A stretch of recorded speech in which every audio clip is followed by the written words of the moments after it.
Good morning বন্ধুরা। আর এখানে দেখো আমি আজকে ছানার ডালনা রান্না করব। আর এই পদ্ধতিতে তোমরা যদি বাড়িতে ছানার ডালনা রান্না করো তাহলে সবাই কিন্তু হাত চেটে পুটে খাবে। একদমই নিরামিষভাবে করছি। প্রথমে 2 প্যাকেট দুধ ভিনেগার দিয়ে আমি কাটিয়ে নিয়েছি, তারপর ছানাটাকে ছাঁকনির মধ্যে দিয়ে জলটা ঝরতে দিয়ে দিয়েছিলাম। এইবার দেখো ছানাটার মধ্যে এরকম হাত দিয়ে ভালো করে ছানাটাকে ডলে মিহি করে নিতে হবে। আধা ভাঙা করে নিলেও হবে, খুব বেশি মিহি করার প্রয়োজন নেই।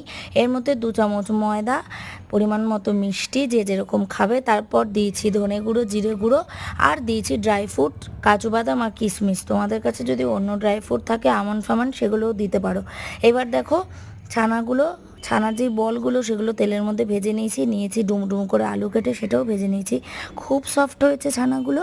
তারপর যেটা মশলা রয়েছে, টমেটো, একটু আদা, আর ওইদিকে হচ্ছে চালমগজ, সব একসঙ্গে বেটে নিয়ে তেলের মধ্যে কষে এরকমভাবে দিয়ে নামানোর আগে গরম মশলা দিয়েছি।